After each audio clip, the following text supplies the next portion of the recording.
Bienvenidos a esta inmersión profunda donde vamos a desempacar algo que, de verdad, creo que nos toca a todos. O sea, hay un fenómeno muy curioso que la mayoría de las personas experimenta en algún momento, y es esta sensación casi paralizante de que la realidad se está copiando y pegando a sí misma. Uf, totalmente. Fíjate en el escenario clásico. Alguien renuncia a un trabajo porque, no sé, el jefe es tóxico. Cambia de empresa buscando un poco de paz y a los 3 meses resulta que el nuevo jefe tiene exactamente las mismas dinámicas abusivas, solo que en otro cuerpo, ¿no? Sí, o con otro nombre. Exacto. O por ejemplo, las relaciones sentimentales, que cambian de rostro pero al final terminan calcando los mismos fracasos. La reacción más lógica ahí es mirar al cielo y pensar, bueno, ¿esto es una maldición o tengo una mala racha kármica que no me puedo quitar? Claro, es como el instinto básico, echarle la culpa al universo. Tal cual. Pero hoy vamos a explorar una hipótesis completamente distinta. Y es la idea de que esa repetición no es un castigo del destino, sino, digamos, el resultado de mirar el mundo a través de un lente tan, pero tan rígido, que obliga a la realidad a confirmar nuestras propias creencias. Y es un punto de partida fascinante porque, cuestiona la narrativa fundamental con la que opera el ser humano moderno. O sea, normalmente asumimos que somos como observadores pasivos de un universo caótico, ¿verdad? Ajá. Y que el sufrimiento es simplemente la cuota, el peaje que hay que pagar por estar vivos. Bien. Sin embargo, lo que propone el análisis de hoy, basándonos en nuestras fuentes, es un cambio de paradigma radical. Exactamente. Y la exploración que nos reúne hoy se basa, de hecho, en las notas, audios y las enseñanzas de Eleonora Barrio Nuevo. Ella aborda lo que denomina el camino del héroe, pero, ojo, estructurado desde la sabiduría ancestral andina. Una perspectiva súper interesante. Demasiado. Ahora bien, antes de avanzar, creo que hay una regla de oro para este espacio. La intención aquí no es de ninguna manera acumular conceptos teóricos para sonar más inteligentes en una cena. La premisa central de esta cosmovisión es que la transformación real jamás ocurre por entender una idea de manera puramente intelectual. No, para nada. O sea, si la información no atraviesa la experiencia, si no se vive en el cuerpo, es simplemente ruido mental. Esa distinción es el pilar de todo lo que vamos a debatir hoy, porque en Occidente estamos muy acostumbrados a la dieta de la información. Uf, sí, todo el tiempo. Consumir libros, ver conferencias, leer artículos creyendo que el simple hecho de leer sobre la paz mental nos va a dar paz mental. Sí, como si por arte de magia. Exacto. Pero el camino andino del que habla Eleonora no es una gimnasia filosófica. Es más bien una invitación a la incomodidad de la experiencia. Y para entender esto, hay que desmitificar el concepto mismo del héroe, ¿no? A ver, ¿cómo es eso? Cuando la mente occidental escucha el camino del héroe, casi siempre visualizamos a alguien con una armadura. Claro, con una espada, luchando. Exactamente, empuñando una espada, saliendo a conquistar un mundo hostil y matando dragones externos. Pero la sabiduría andina le da la vuelta a ese mapa. El verdadero acto heroico, en realidad, es una travesía hacia adentro. Hacia adentro. Sí. Es tener el coraje de sentarse a observar las propias creencias, los traumas y las historias que la mente utiliza para justificar su propio estancamiento. Y bueno, el primer obstáculo en esa travesía hacia adentro, digamos, que el verdadero dragón a vencer, es una herramienta que la mente usa todos los días sin darse cuenta, que es el juicio. Uy, el juicio, claro. Según el material de Eleonora, para dejar de ser víctimas de estas historias repetitivas, hay que comprender cómo el acto de juzgar construye prisiones emocionales. La propuesta es soltar la culpa, el resentimiento, la vergüenza y trascender esa dualidad agotadora de clasificar todo como esto está bien y esto está mal. Es agotador, sí. Pero aquí es donde, para mí, surge una fricción natural. Porque clasificar el mundo en cosas buenas y malas es la base de la supervivencia. O sea, si alguien pierde su empleo o atraviesa una enfermedad grave, la mente etiqueta eso como malo, porque evidentemente amenaza su estabilidad. Es lo lógico, sí. Entonces, ¿cómo se supone que alguien simplemente deje de ver un problema evidente como un problema y pase a verlo como una situación neutra? ¿Cuál es el mecanismo detrás de esto? El mecanismo, fíjate, tiene que ver con cómo el juicio cristaliza la realidad. O sea, al etiquetar algo rígidamente como malo o injusto, la mente entra de inmediato en un estado de resistencia. Se pone a la defensiva. A la defensiva, exacto. Y al hacer eso, se cierra completamente la posibilidad de observar la utilidad de ese evento. Eleonora menciona ejemplos muy concretos para ilustrar esto. Por ejemplo, tomemos el caso de una enfermedad. Ok. Si la narrativa interna es, esta enfermedad es una maldición, es una injusticia del universo, el cuerpo se tensa, el sistema nervioso se agota luchando contra la realidad, y el foco está 100% en la victimización. Claro, te quedas atrapado ahí. Pero si se logra ver como una situación neutra, una situación que simplemente requiere atención, se abre la puerta para observarla como, digamos, una reestructuración forzada. Wow. Una oportunidad biológica y espiritual para el crecimiento del alma. Y lo mismo ocurre con los traumas del pasado, ¿eh? En lugar de usarlos como el justificativo eterno para sufrir hoy en el presente, la invitación es a verlos como los eventos específicos de fricción que moldearon la resiliencia y la personalidad que existe hoy. O sea, entiendo el concepto de quitarle esa carga dramática a las cosas. Pero, a ver, hay una analogía que me viene a la mente y que creo que explica esto desde una óptica, digamos, un poco más moderna. A ver, cuéntame. Es como si el juicio fuera el algoritmo de una red social, ¿no? Pero operando en la psique humana. Si alguien entra a una plataforma digital y empieza a hacer clic compulsivamente en videos de quejas, de indignación, noticias catastróficas, cosas así. El algoritmo toma nota. Exacto. El algoritmo procesa esa interacción y concluye, a esta persona le interesa el conflicto. Y a partir de ese momento, el feed se inunda de motivos para estar enojado. Es una máquina de retroalimentación. Totalmente. Y con el juicio pasa exactamente lo mismo a nivel psicológico y neurológico. O sea, cuando una persona decreta constantemente que la gente es egoísta y que el mundo es un lugar denso, el cerebro empieza a filtrar la realidad para mostrarle únicamente las pruebas que confirman esa creencia. Ignorando todo lo demás. Sí, ignorando cualquier gesto de amabilidad o cosas buenas, la persona termina habitando un universo súper hostil, pero que fue creado por su propia atención. Esa analogía del algoritmo es perfecta, porque explica la arquitectura de lo que Eleonora llama nuestro punto de vista fijo. O sea, el juicio no es solo una opinión inofensiva, es un parámetro de verdad que obliga a la realidad a alinearse. Es fuerte eso. Eleonora hace una oración brillante sobre esto en los audios. Ella relata que, con frecuencia, las personas se acercan a ella profundamente atrapadas en narrativas muy pesadas. Llegan asegurando, todo es terrible, mi familia es un desastre, la economía está arruinada, nada de lo que intento funciona. Me imagino que escucha eso muchísimo. Muchísimo. Y la respuesta que ella entrega es una simpleza que te desarma por completo. No discute, no intenta convencer a la persona de lo contrario. Simplemente responde. Siempre vas a estar en lo cierto. Uf. Es una frase que te obliga a frenar en seco. Siempre vas a estar en lo cierto. Porque en el fondo revela que la mente prefiere tener la razón antes que ser feliz. Es duro de admitir. Muy duro. Si la persona cree que todo es una miseria, su ego va a hacer todo lo posible por boicotear cualquier oportunidad de éxito solo para poder decir al final, ¿ven? Yo sabía que esto iba a salir mal. Exactamente. Obliga a uno a replantearse si realmente vale la pena seguir alimentando una narrativa destructiva, nada más por el placer de confirmar un sesgo. Precisamente. Y ahí reside el peligro gigante de juzgar, no solo a uno mismo, sino a los demás.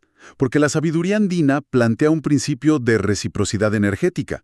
Cuando alguien juzga duramente a otra persona, desde una supuesta superioridad moral, afirmando, yo jamás haría algo así. Te estás comprando todos los boletos para que te pase. Totalmente. Está abriendo la puerta para que la vida le presente un escenario donde se pondrá a prueba esa misma rigidez. Es como si el entramado de la realidad tomara nota de ese juicio y orquestara las circunstancias para colocar a quien juzga exactamente en los zapatos del otro. Para que veas lo que se siente. Para que experimente la presión que lleva a tomar esas decisiones que tanto criticaba. Ahora, eso nos lleva a un territorio muy pero muy resbaladizo. Porque la mente racional puede escuchar esto y armar una trampa de inmediato. Alguien podría pensar, bueno, si mis juicios crean mi realidad y mi sufrimiento depende de mi perspectiva, entonces la solución es pensar siempre en positivo, reprimir lo que me duele y fingir que todo es luz y amor. La famosa positividad tóxica. Exacto, que inunda Internet hoy en día. Pero la vida trae pérdidas reales. Trae dolor físico, trae luto, decepciones profundas que duelen hasta los huesos. Aquí es donde me parece vital hacer una pausa y analizar una de las distinciones más importantes de esta cosmovisión, que es la separación entre el dolor y el sufrimiento. Y es una distinción fundamental porque evita que esta sabiduría se convierta en una herramienta de evasión, ¿no? A ver, el dolor es un evento inherente a la biología y a la existencia. Es inevitable. Es totalmente inevitable frente a la pérdida. Pero el sufrimiento es una narrativa prolongada. Asumir el rol de víctima frente a ese dolor es, y escuchen bien esto, absolutamente opcional. ¿Opcional? ¡Wow! Sí, el dolor es la herida inicial. El sufrimiento es meter el dedo en la herida todos los días, recordando quién causó el daño o por qué fue injusto. Claro. Cuando una persona se apega al sufrimiento y construye su identidad alrededor del rol de víctima, emite una señal que perpetúa esa misma condición. Y lo más complejo es el efecto de resonancia que tiene. ¿Cómo es eso del efecto de resonancia? Por ejemplo, posicionarse como víctima en el ámbito laboral, digamos que genera un eco que termina afectando la dinámica de pareja, la salud, las amistades. Atrae un fracaso generalizado, porque la postura ante la vida es de impotencia constante. Y en las dinámicas relacionales, bueno, es aún más evidente. Quien asume el rol de víctima crónicamente, por pura polaridad, termina atrayendo a un victimario. O en un giro todavía más oscuro, la víctima acumula tanto resentimiento que un día el péndulo oscila y se convierte en el victimario de alguien más. Perpetuando el ciclo. Un ciclo interminable, sí. Pero aquí quiero cuestionar un aspecto técnico de cómo se resuelve esto. Porque la tradición andina sugiere que las emociones densas, como la tristeza profunda o el dolor emocional, no deben ser combatidas. Sugiere que son maravillosas porque limpian y permiten que la energía fluya. Y que la clave es honrar para soltar. Así es. En términos prácticos, si una persona está atravesando un duelo devastador o una depresión profunda, decirle que simplemente se siente y le dé las gracias a su dolor suena, bueno, casi insensible. ¿Cómo propone Leonora cerrar esa brecha entre una teoría espiritual y la devastación humana real? Es una objeción muy válida. Porque claro, si se malinterpreta honrar el dolor, puede sonar a resignación pasiva o a falta de empatía. Pero el mecanismo de honrar para soltar no significa celebrar la tragedia. Ok. No significa fingir alegría frente a la devastación. Significa validar la función protectora de la emoción. Cuando la mente moderna siente tristeza o angustia, la primera reacción es el rechazo. Sí, queremos apagarlo rápido. Exacto. Se busca medicar, distraerse con pantallas o trabajar en exceso para no sentir. Esa resistencia genera una contracción súper fuerte en el sistema nervioso. Lo que se resiste, persiste. Porque el cerebro percibe esa emoción como una amenaza interna y activa sistemas de alarma que prolongan el estrés. Entonces, al dejar de luchar contra la emoción, digamos que el cerebro deja de percibirla como una amenaza. Ese es exactamente el punto. El método que describe Leonora requiere una honestidad radical. Implica sentarse con la densidad de la emoción, observarla sin intentar cambiarla, y reconocer su propósito. Es un trabajo duro. Muy duro. Es un diálogo interno donde se admite. Sí, he necesitado habitar este rol de sufrimiento por un tiempo. Me ha servido. Servido. ¿Cómo te sirve sufrir? Porque el sufrimiento, aunque es doloroso, muchas veces otorga beneficios ocultos. Ah, claro. Proporciona la atención de los demás, ofrece una excusa perfecta para no tomar riesgos en la vida, o sirve como un caparazón para no volver a ser vulnerable. Al decirle a esa sombra, gracias a que estuve en este dolor, obtuve esta protección temporal. La emoción pierde su poder de secuestro. Qué interesante. Ya no necesita gritar a través del cuerpo porque finalmente ha sido vista y validada. Ese es el engranaje central de la liberación. Tener el coraje de reconocer la utilidad de la propia oscuridad. Ese nivel de honestidad desarma cualquier narrativa de victimización, porque implica aceptar que uno mismo sostuvo el sufrimiento porque, de alguna manera, tal vez un poco retorcida, le estaba sacando provecho. Así es. Y abrazar la sombra de esta manera nos empuja al último paso de este camino, que me atrevo a decir es el desafío definitivo, el desapego. Uy, el gran tema. Pero para ser precisos, no estamos hablando del desapego material, tipo regalar los muebles e irse a meditar al bosque en silencio. Hablamos de desidentificarnos de nuestros propios arquetipos, de desaprender los roles que nos hemos puesto durante toda la vida. Y a lo largo del tiempo, los seres humanos construimos estos trajes psicológicos, ¿no? El traje del gran profesional, el traje de la madre sacrificada, el traje del amigo incondicional o el traje del experto que todo lo sabe. El sábelo todo, sí. El problema surge cuando se olvida que son solo trajes funcionales y la persona termina creyendo que su existencia completa es ese rol. Eleonora comparte un ejemplo personal en sus audios que ilustra esto a la perfección, porque lo aterriza en la cotidianidad. Ella menciona que antes de cualquier etiqueta, su eje central es ser mujer. Ajá. Pero luego describe un sistema de entrada y salida de arquetipos. Por ejemplo, cuando interactúa con sus hijos, entra exclusivamente en el arquetipo de mamá. Entrar en ese arquetipo significa que su función energética en ese momento es maternar, escuchar, ver necesidades, contener. Solo eso. Solo eso. No entra al cuarto de sus hijos buscando que la comprendan a ella como mujer, ni entra como amiga buscando complicidad de pares. Cumple la función específica de madre y cuando la interacción termina, literal, se quita el traje y sale del arquetipo. Y el contraste que establece con el rol de hija revela la profundidad de esta práctica. Relata que al estar con sus padres entra pura y exclusivamente en el arquetipo de hija. ¿Y qué implica eso en la práctica? Implica desarmar la tendencia moderna de querer educar a los padres. Uy, sí, ¿cuántos caen en eso? Muchísimos. Significa que no va a juzgar sus decisiones, no va a intentar arreglarles la vida, ni va a mirarlos desde una superioridad moral o terapéutica. Entrar al arquetipo de hija es permitirse la vulnerabilidad de ser cuidada, de apoyarse en el padre y descansar en la figura de la madre. Hay que detenerse a pensar en el inmenso alivio que debe experimentar el sistema nervioso al operar así. Imagínate el agotamiento de alguien que va a visitar a sus padres, pero entra con el arquetipo de experto o de jefe, evaluando todo lo que hacen mal en su casa, dándoles órdenes. Es un desgaste tremendo. Hay una fuga de energía brutal ahí porque se están cruzando los cables de los roles. Entrar al arquetipo correcto, vivirlo plenamente y luego salir de él suena profundamente liberador, pero a la vez genera un escepticismo natural, ¿verdad? Lógico. O sea, ¿cómo hace alguien para simplemente salirse del rol de madre o de padre?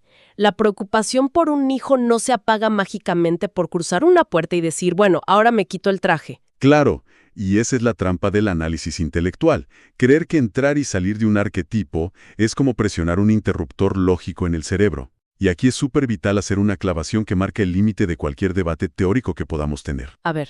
Desmenuzar estos conceptos en una conversación, como lo estamos haciendo hoy, es apenas mirar el mapa de un territorio desconocido. Saber que el mapa existe no significa que ya hayas caminado por la selva. Totalmente, no es lo mismo. La capacidad de reorganizar la realidad celular, de entrenar al cuerpo y a la psique para soltar un rol dominante sin sentir que se pierde la identidad, bueno, eso no se logra escuchando teorías ni leyendo resúmenes en Internet. Requiere pasar por el cuerpo. Exacto. Requiere una integración somática. En la sabiduría andina, este nivel de reprogramación ocurre a través de prácticas vivenciales, de la experiencia directa y del espacio contenedor que brindan las ceremonias. Claro, porque la información por sí sola, flotando ahí en el intelecto, no cambia los patrones de respuesta al estrés del cuerpo. Si esta filosofía no baja al plano físico, si no se respira y se pone a prueba cuando el ego se siente amenazado en una discusión de pareja o en una crisis laboral, se queda como una simple curiosidad de biblioteca. Solo es ruido, como decías al principio. Exacto. El camino del héroe que Eleonora plantea no es una lista de mandamientos para memorizar. Es una invitación continua a observar cómo operamos en cada interacción invisible del día a día. Y por eso requiere un nivel de inmersión y acompañamiento vivo. Por eso, las tradiciones ancestrales no se transmiten únicamente por textos, sino a través del vínculo, de la oralidad y de rituales que le permiten a la mente subconsciente procesar el cambio, de una forma que la razón simplemente no puede abarcar sola. Y es precisamente por esa necesidad de experiencia viva que este espacio es solo una puerta de entrada, un pequeño vistazo a un universo inmenso. Para quienes sientan que estas ideas no solo suenan lógicas, sino que resuenan en un nivel más profundo, más instintivo. Quienes reconozcan ese cansancio de estar repitiendo los mismos guiones, ¿no? Hay un recorrido claro disponible. La mejor forma de dar el siguiente paso es sumergirse en el ecosistema de contenido que Eleonora Barrio Nuevo ha construido. Quienes deseen empezar a familiarizarse con estas herramientas pueden suscribirse a su canal de YouTube. Sí, activando las campanitas y notificaciones para no perderse las reflexiones que comparte constantemente. Y, por supuesto, hacerle llegar este material a cualquier persona que hoy pueda estar necesitando escuchar exactamente esto. Compartan, que siempre ayuda. Además, para mantener la brújula calibrada en el día a día, la recomendación es seguirla en Instagram a través de @EleonoraBarrioNuevo. Todo junto, @EleonoraBarrioNuevo, donde la sabiduría andina se aterriza en reflexiones cotidianas súper prácticas. Pero el horizonte es mucho más amplio para aquellos que no solo buscan aliviar su propia carga. Cierto. Para quienes sienten una vocación profunda de servicio, ¿verdad? Así es. Existe la posibilidad de conocer y participar en su formación completa. Esto significa aprender a sostener a otros, convertirse en compartidores de la tradición andina y adquirir la capacidad de acompañar ceremonias y facilitar procesos de transformación genuina. Es pasar de ser el espectador que escucha cómo funciona la realidad a convertirse en alguien capaz de ayudar a otros a reescribir la suya. Es una invitación espectacular a dejar de sobrevivir para empezar a participar activamente en el diseño de la propia experiencia vital. Y bueno, para cerrar esta exploración y permitir que el silencio decante lo que hemos hablado, valdría la pena llevarse una última pregunta.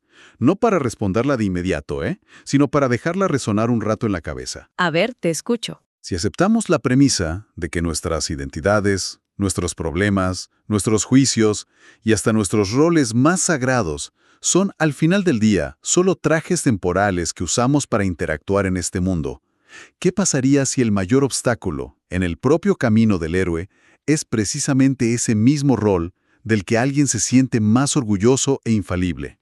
¡Qué fuerte!